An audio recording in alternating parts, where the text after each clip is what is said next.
I don't know how to start this without sounding insane, but I swear, every word of this is true. It started when my friend Jason found an old Ouija board in the attic of his grandmother's house. She had passed away a few months before, and he was helping clean out her things. The board was in a dusty wooden box, hidden under piles of old blankets. It wasn't a cheap plastic board from some Halloween store. This thing looked old. The wood was dark, the letters were hand-carved, and the planchette had a strange symbol burned into the bottom. Jason brought it over to my place that night, laughing like an idiot. "Dude, we have to try this," he said, dropping the board onto my coffee table. I hesitated. I don't mess with that kind of thing, but we'd been drinking and our friend Ryan egged me on. "What, you scared?" he teased, smirking. I should have said no. I should have told Jason to take that thing right back where he found it. But I didn't. We dimmed the lights, lit a few candles, and sat around the board. Jason placed his fingers on the planchette first, looking at us expectantly. "All right, who wants to ask the first question?" Ryan rolled his eyes but played along. "Okay, is there anyone here with us?" For a few seconds, nothing happened. Then the planchette moved. It wasn't dramatic, just a slow, shaky slide toward yes. I yanked my hands back. "Nope, not doing this." Jason laughed. "Dude, it's probably Ryan messing with it." Ryan swore up and down he wasn't moving it. He looked just as freaked out as I felt. But Jason, being Jason, wanted to push further. "What's your name?" he asked. The planchette hesitated, then began to move again. "Malik, Malik," Jason repeated. "Is that your name?" "Yes." Ryan chuckled nervously. "Okay, this is getting weird. Let's stop." Jason ignored him. "How did you die?" This time, the planchette didn't move right away. The air in the room felt heavy, like something was pressing down on us. Then, slowly, the board spelled, "B-U-R-N burn." I whispered. The candlelight flickered violently. A sudden chill ran through me. Jason grinned, still thinking it was some kind of joke. "Okay, let's get real. Malik, are you a—" Before he could finish his sentence, the planchette jerked across the board, landing on goodbye so hard it nearly flew off the table. At that exact moment, every candle in the room went out. The three of us sat there, frozen in pitch darkness. Then, from somewhere in the room, I heard it. A whisper, right behind me. "Get out." The whisper was so close I could feel breath on my neck. I shot up from the floor, knocking over my chair. "Did you hear that?" Jason and Ryan scrambled to their feet. "Dude, what the hell was that?" Ryan's voice shook. Jason fumbled for his phone, turning on the flashlight. The room was still, too still. The air felt dense, like it was pressing against my skin. The Ouija board lay untouched on the table, the planchette still resting on goodbye. "Okay, this isn't funny," Ryan said, looking around like he expected something to lunge at us. Jason, for once, wasn't laughing. He picked up the board with a shaky hand. "Maybe we should." Then we heard it. 3 slow knocks, coming from inside the walls. "Knock, knock, knock." Jason's phone flickered and died. The room was plunged back into darkness. A scraping sound came from the corner of the room. Not loud, but just enough to make my stomach clench. I turned toward the sound. In the dim candlelight, I saw something move. A shadow, tall and thin, shifting just beyond the reach of the light. It didn't have eyes, but I felt it looking at me. Ryan cursed under his breath. "Nope, I'm out." He bolted for the door. It wouldn't open. Jason yanked at the handle, his breathing ragged. "It's stuck." The knocking came again, closer this time. "Knock, knock, knock." "Malik," Jason whispered, his voice barely audible. Something answered. A deep, guttural voice, not human. "You let me in." The room went ice cold. My breath fogged in the air. Then Jason screamed. His arms flew up, clawing at his own skin. Long, red scratches carved down his forearms like something invisible was ripping into him. I grabbed the Ouija board and threw it. "Stop!" I shouted, desperate, shaking. The board hit the ground. The second it did, the air shifted. The heaviness lifted. The door unlocked. Ryan didn't hesitate. He flung it open and we sprinted out of there, leaving the board behind. We never talked about that night again. Jason refused to tell us what he felt in those few seconds before we escaped. But weeks later, I saw the scratches on his arms again. They hadn't healed. And sometimes, in the dead of night, I still hear those knocks. We left the board behind that night. That should have been the end of it. But it wasn't. For the next few weeks, things changed. Jason barely spoke. He stopped answering texts, skipped work, and looked like he hadn't slept in days. When I finally showed up at his apartment unannounced, I found him sitting in the dark, staring at the wall. His arms were worse. The scratches had spread, deep, angry gashes running from his wrists to his elbows. They looked infected, blackened at the edges. "What the hell is happening to you?" I demanded. He didn't answer right away. His bloodshot eyes flicked toward me. And then, in a hoarse whisper, he said, "It followed me." My stomach dropped. Jason pulled up his sleeve. "It doesn't let me sleep. Every night I hear the knocks. Every night I feel it standing over me, waiting." I forced a laugh, trying to keep my voice steady. "You need to see a doctor, man." Jason just smiled. A weak, tired, hollow smile. "A doctor can't fix this." That's when I heard it. A whisper, right behind me. "He's mine now." I spun around, but nothing was there. Just shadows stretching across the apartment walls. I turned back to Jason, and my breath caught in my throat. His eyes had rolled back. His mouth hung open in a silent scream. His body was rising off the couch, lifted by something unseen. "Jason!" I lunged forward, grabbing his arm, but the second I touched him, I felt it. Cold hands. All over me, clawing, pulling, dragging. The apartment lights flickered violently. Jason's body convulsed, his back arching unnaturally. Then everything went dark. I don't know how long I stood there, frozen, my heart pounding in my ears. But when the lights came back, Jason was gone. The only thing left was his phone, lying on the couch, the screen flickering with a single, unread message. "Goodbye." I ran and never looked back. That was 3 years ago. Jason was never found. But sometimes, late at night, when everything is silent, I hear it again. Knock, knock, knock. And I know deep down, it's not over. 3 years. 3 years of trying to forget. But some things don't let you go. Jason was gone, but I never stopped feeling like I was being watched. Shadows moved in the corners of my apartment. Whispers slithered through the silence at night. And the knocks. God, the knocks. Knock, knock, knock. Always at 3:33 a.m. Always from inside the walls. I moved 3 times. Burned sage. Saw a priest. Nothing worked. Followed me, just like it followed Jason. Then last week I got a text. "Unknown number, help me. It won't let me go." My chest tightened. I knew that number. It was Jason's. I stared at the screen, my fingers numb. Jason's phone had been left in his apartment. He was missing, presumed dead, but the message was still typing. I watched as 3 dots flickered, disappearing, then returning. Then, another message. "Unknown number. Don't ignore me. It's coming for you next." I dropped my phone. No, this wasn't real. Someone was messing with me. But deep down, I knew the truth. Jason was gone.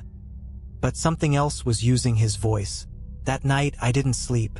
I sat in my living room, lights on, gripping a baseball bat like it would actually help. 3:33 a.m. came. Knock, knock, knock. This time, it wasn't inside the walls.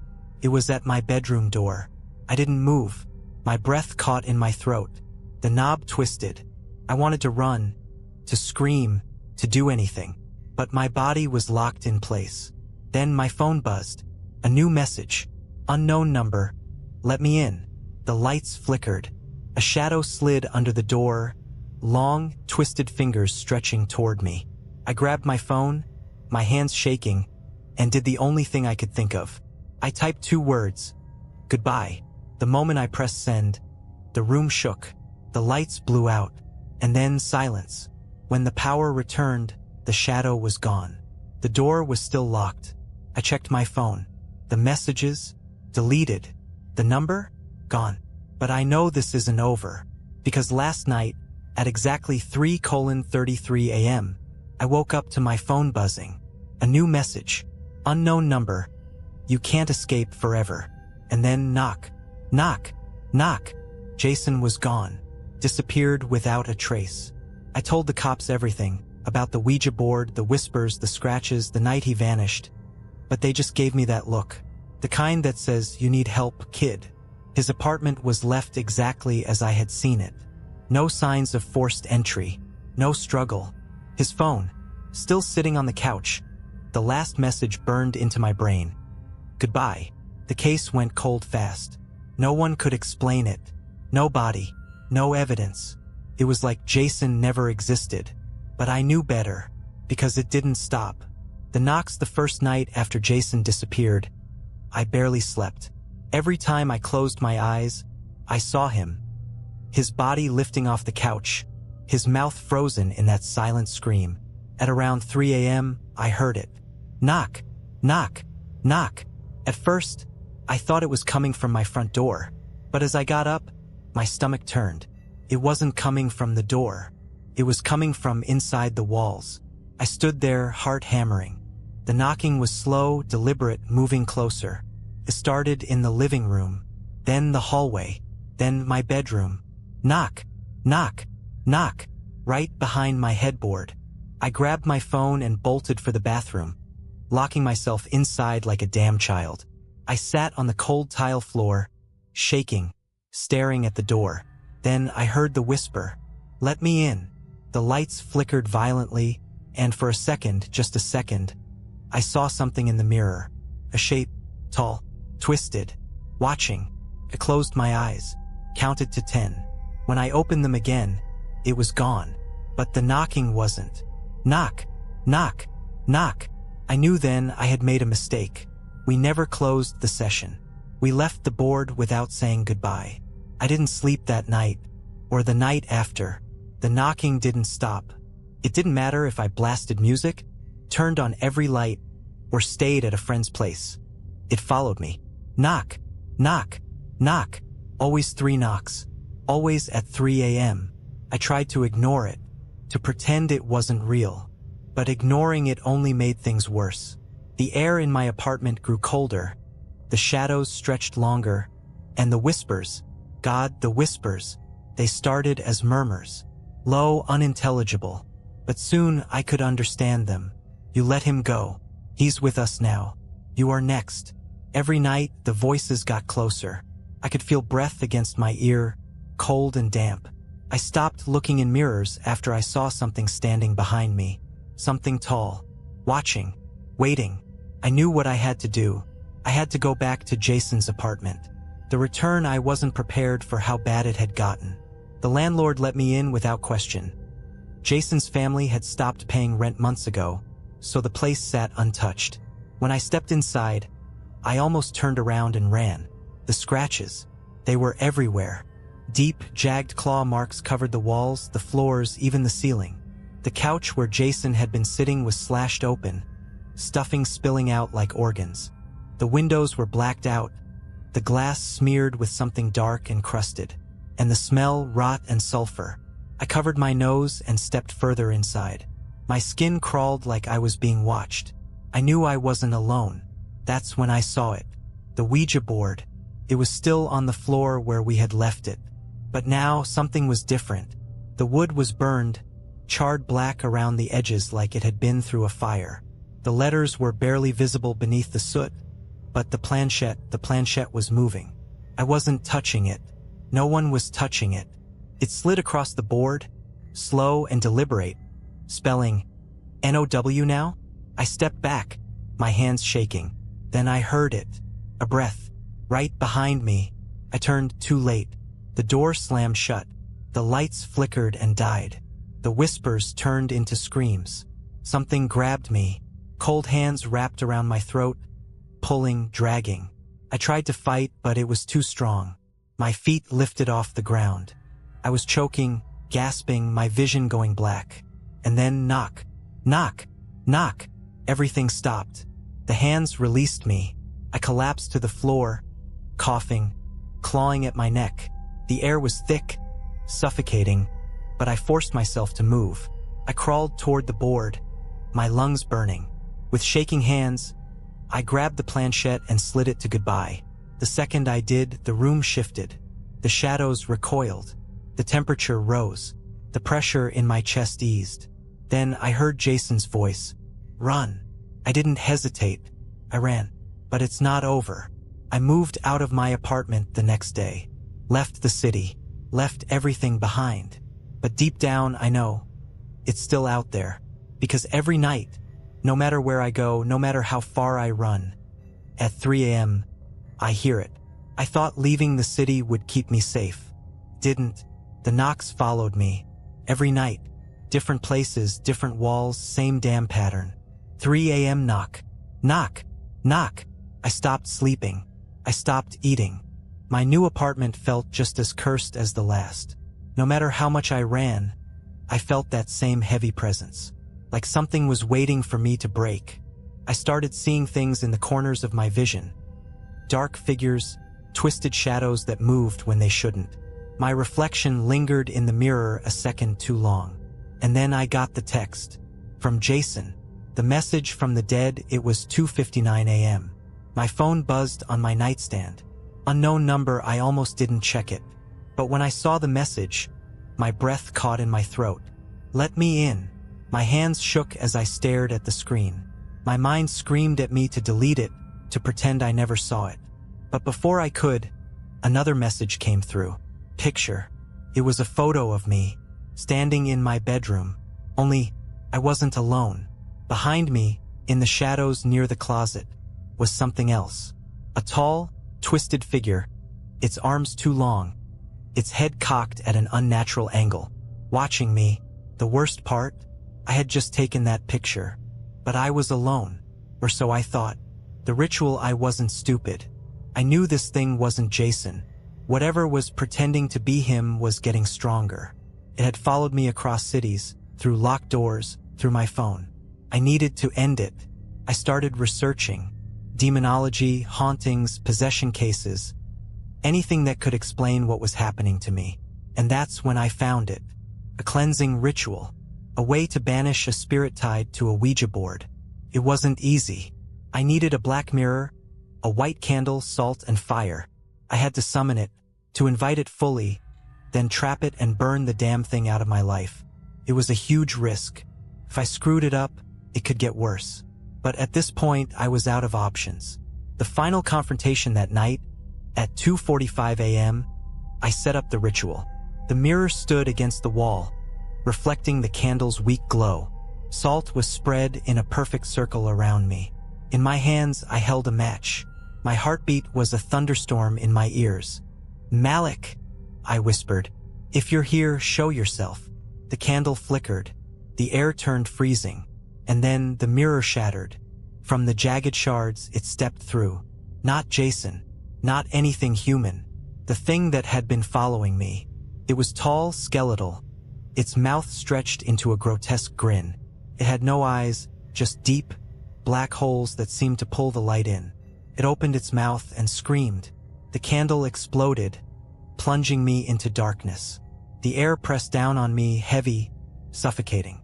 I felt hands, dozens of cold, clawing hands, grabbing at my arms, my legs, my throat. I could barely breathe. My vision blurred. My body lifted off the ground.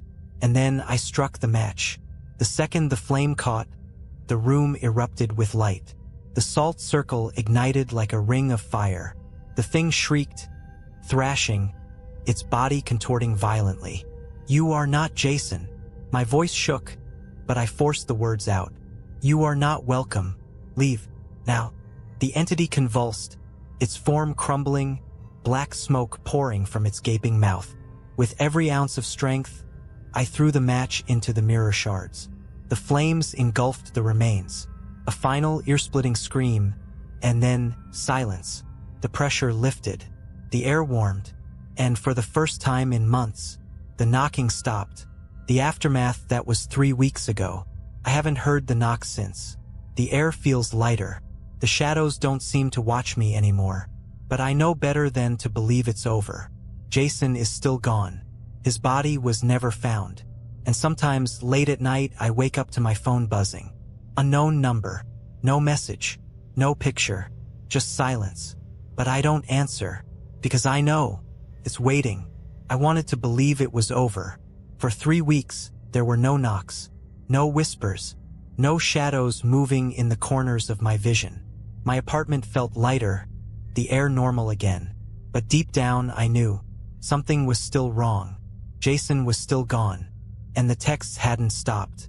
Unknown number. No message. No image. Just the screen lighting up at 3 a.m. every single night. I ignored them at first.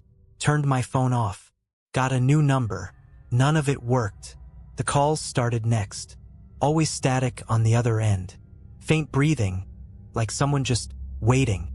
Then one night I picked up. I don't know why I did it. Maybe I thought Jason was still out there. Maybe I was just sick of running. But I pressed answer and put the phone to my ear. For a few seconds, there was silence. Then, in a voice I hadn't heard in months, "Help me, Jason." The descent into hell. I didn't sleep after that. I replayed his voice over and over in my head. The way it sounded far away, like it was coming through layers of static and distortion. But it was him. I know it was him. That's when I made my decision. I had to go back. Back to the place where it all started. The house, Jason's grandmother's house, had been abandoned since her death. It stood rotting and forgotten at the edge of town, surrounded by dead trees and overgrown weeds. It looked worse than I remembered. The windows were boarded up, the paint peeled from the walls like dead skin. The front door hung slightly open, creaking in the cold wind. It was waiting for me. I stepped inside, my breath visible in the freezing air. The house was dark, silent. Dust coated the floors. The furniture sat untouched, like a snapshot of a life long gone. And then I heard it. Knock, knock, knock, came from above me. The attic, the place where Jason first found the Ouija board. My stomach twisted into knots. Every instinct screamed at me to run. But I climbed the stairs anyway. The truth, the attic door was open.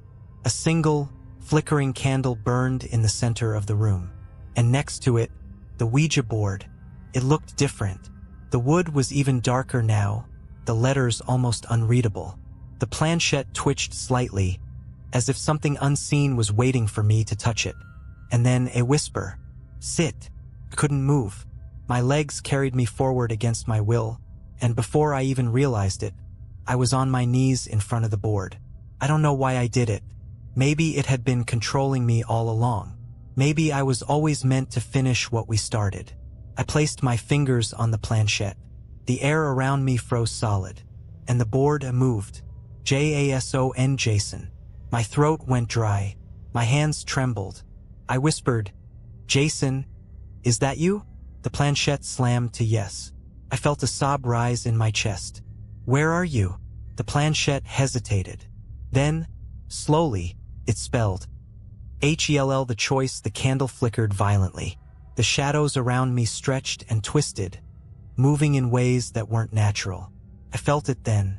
Something behind me, watching, waiting. The whisper came again, so close I felt breath against my neck. Trade. My blood turned to ice. It wanted me to take Jason's place. I had two options: leave and never look back, or stay and bring him home. The air was suffocating. My lungs burned. I was losing time. Jason's voice was suddenly everywhere. Soft, desperate, pleading. Please, help me, please. I squeezed my eyes shut, took a deep breath, and then, with everything I had left, I flipped the board over. The candle went out. The attic exploded with noise, screams, roars, a wind so strong I thought the house was going to collapse. Something grabbed me, yanking me backward into the darkness. I fought like hell. I reached blindly, my fingers scraping across the wooden floor, and I found Jason's hand. I pulled. The shadows howled in fury. And then, the end, I woke up outside. Jason was next to me, unconscious, barely breathing, but alive. The house was gone. Just an empty lot, as if it had never existed. The sky above us was clear, the first hint of sunrise painting the horizon. Jason didn't wake up for 2 days. When he did, the first thing he whispered was, "We should have never played." The aftermath, we never spoke of it again. The board was gone. The knock stopped. But something in Jason changed. He was never the same. Always quiet. Always watching the shadows like he expected something to crawl out of them. I moved far away, tried to rebuild my life. But sometimes, in the middle of the night, I still wake up gasping, my chest tight with the memory of that place. And last night, for the first time in years, at 3 a.m., I heard it. Knock, knock, knock.